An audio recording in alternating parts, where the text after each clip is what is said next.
Welcome to KR Films Entertainment Channel. Today I am going to explain a 2022 drama psychological thriller film called Deep Water. At the beginning of the movie, a man named Vic Van Allen is shown coming home from his cycling routine. On the stairs, his wife, named Melinda, appears to be sitting waiting with a smile. Without saying a word, Melinda then goes into her room. The next scene takes us to a few days earlier, when Vic and Melinda were looking for a babysitter for their daughter named Trixie. They do this because on that day, Vic and Melinda will be attending a party at the home of one of their best friends. After that, Melinda called Vic into the room to ask for his help in choosing a suitable dress for that party event. Not only that, the spoiled Melinda even asked Vic to help put on her shoes. When Vic and Melinda arrived at the lively party, Melinda actually left her husband. She approached a young man named Joel Nash, whom she referred to as her close friend. Without hesitation, Melinda and Joel immediately leave the party to make the most of their moment together in the backyard.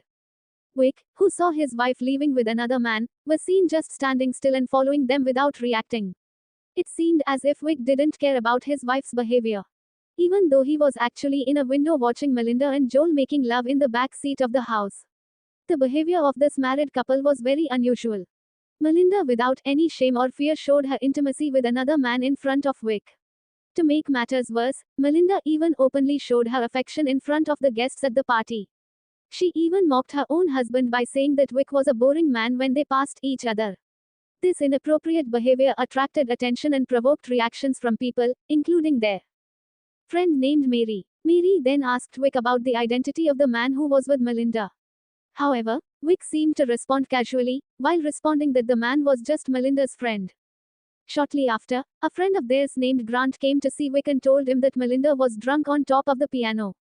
However, Vic couldn't help but sigh, seeing his wife's drunken behavior and being in the spotlight of everyone at the party. Melinda then began to play the piano while singing in the center of the room, and received a rousing reception from the invited guests.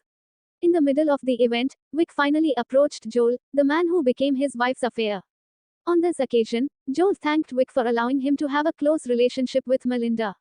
Although he didn't show any jealousy, Vic started telling stories and reminded Joel that Melinda had also previously dated a man named Martin. However, all of a sudden, Martin suddenly disappeared and has never been seen again since 1 month ago because Vic claimed to have killed him. Seeing the frightened look on Joel's face, Vic then clarifies that what he said was just a joke. However, Joel seems to take it seriously and believes that Vic really has killed Martin. Joel also left the party after previously saying goodbye to Melinda. Seeing Joel's confused and scared look, Melinda immediately asked Vic questions after the party ended. She wanted to know what Vic had said to her affair man, so that Joel suddenly wanted to leave. Vic lies and replies that he didn't say anything to Joel. After returning home, Vic went to the room where he kept and farmed snails. There, he watched the snails reproduce, as a way to refresh his mind from all the problems that were facing him. The next morning, when Vic was with his daughter in the kitchen to make an experiment, Melinda suddenly said that one day their daughter would become a bomb maker like her father. However, this remark was immediately denied by Trixie, who said that her father was not a bomb maker, but only a chip maker for military drones. It should be known that Vic used to work as a maker of chips that are fitted into military drones. However, because he felt that his finances were already sufficient, Vic finally decided to retire and focus more on activities such as cycling and partying with his friends. Then, as Vic was heading home after dropping his daughter off at school, he met one of his friends who called him a murderer. It was revealed that the news of the conversation between Vic and Joel some time ago has spread widely in the community. In fact, his close friends also began to question Vic about the truth of the news. One of them was Grant, who told Vic that it was better for him to reprimand and control his own wife than to threaten Joel with dangerous jokes.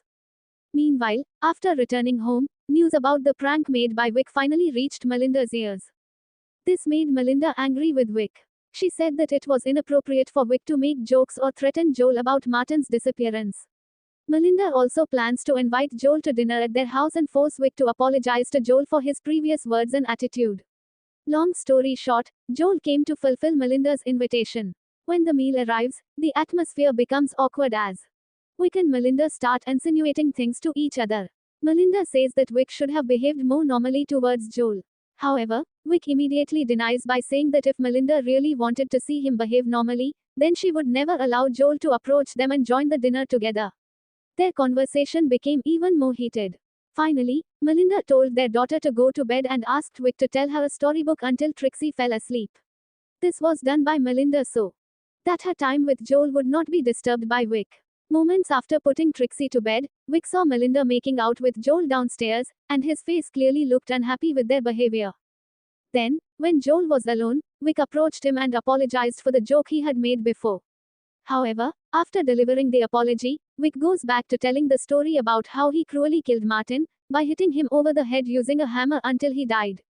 After making a warning joke to Joel once again, Vic asks Joel to leave his house immediately before he loses his temper and does the same thing to Joel as he did to Martin last month. One day, Vic and his family are invited to a very lively party. There, Vic met a writer named Don Wilson, who was also an author of novels about conspiracy theories.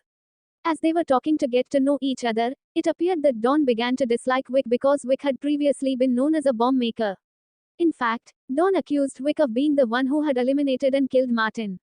In fact, everyone present at the event knew that the issue was just a joke made by Vic, solely to scare Joel some time ago. When the dance session started, Vic also met a woman named Kelly Wilson, who is none other than Don Wilson's wife. Since their introduction seemed to be a good fit, Vic took Kelly for a dance, which made everyone present at the party surprised. The reason is, they all know Vic is a man who tends to be stiff and lacks socialization. Then on the way home, Vic expressed his interest in Kelly. Because according to him, Kelly is a beautiful woman and comfortable to chat with. The phrase Vic finally triggered Melinda's jealousy, because she felt very rivaled by Kelly. Melinda then wanted to prove to Vic that she was the woman who was still the best and most attractive in Vic's life. She began to fondle her husband's body, down to his lower part, making Vic moan. After proving that, Melinda sat back and said that she would be willing to die in the car, rather than hearing her husband's words about Kelly Wilson, who was more attractive than her. Even though both of them looked so upset, the strange married couple continued their lovemaking in the room with great ferocity. The next day, Vic is seen with Melinda, who was accompanying Trixie to a soccer match. However, shortly after, Vic's cell phone received a call from a bank employee. The person informed Vic that his wife had made a money transfer of $3,000 to a man named Charles. According to information from the bank, the money was sent by Melinda in the form of a check to pay for private piano lessons to Charles. After learning about this, Vic immediately went to his office to find out and reveal the true identity of the man named Charles. After some time passed and managed to get information about Charles, Vic decided to go to a restaurant where Charles worked as a pianist. However, a surprise awaits Vic there when he sees Melinda also arriving with the intention of watching Charles' performance and possibly meeting him. Seeing the situation, Vic begins to assume that Charles might be his wife's new affair. Then after returning home, Vic was shocked to find their wedding rings lying in the sink, which Melinda had apparently removed. It was then, by chance, that he watched a news program on television about the case of Martin, who was found dead with a gunshot wound to the head. With a heavy heart, Vic broke the news to Melinda, who was still in a drunken stupor. Hearing the sad news, Melinda was shocked to learn that her favorite mistress was gone forever. Then the next morning, Vic gave Trixie a dog to adopt at her house. Then on the way home, Vic accidentally saw Charles carrying a bunch of flowers that he seemed to want to give to Melinda. It was true. When Vic arrived home, he saw the flowers Charles had brought earlier on their dining table. It also made Vic very annoyed and then threw the flowers in the trash. After that, Vic meets with a friend of his. Then there he reveals that he is currently still holding on to Melinda, even though his heart is very hurt. In contrast to Melinda, she is actually seen making out with Charles in the car. They made out passionately with each other, as if without the slightest concern for her husband's feelings. Then the next day at home, Vic was seen anxiously awaiting the arrival of Melinda, who had not returned home all night. Vic deliberately leaves their child to one of his best friends, feeling that this time he might get angry at his wife for crossing the line. Not long after that, Melinda finally came home. Vic immediately asked Melinda where she had been last night and also about the money she had paid to someone named Charles. This time, Vic's patience seemed to have run out. He lashed out with harsh words at Melinda, asking her to stop meeting up with her new affair. However, it seemed like all of Vic's words were ignored by Melinda. One day, Vic and Melinda were seen back at a party, where Charles was also in the party. Without hesitation, Melinda introduced Charles to the guests and even asked him to play the piano.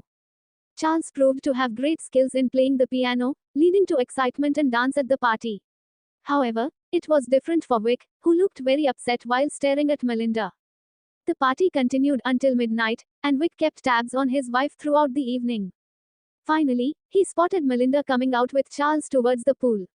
In front of the remaining guests, Melinda and Charles seemed to be enjoying their time intimately in the pool, without any shame towards Vic, who was watching them. Melinda seemed to have been captivated by Charles' popularity, and did not seem to be embarrassed at all by her behavior. Not long after, the rain suddenly came down in torrents, forcing Melinda and the guests present to scatter out of the pool. Only Vic and Charles were left in the midst of the rushing water. When everyone had left the pool, Vic slowly approached Charles with a hateful face. Finally, in that deserted pool, Vic released his frustration by killing Charles. After ending Charles's life, Vic rejoined the other guests to continue their party that night.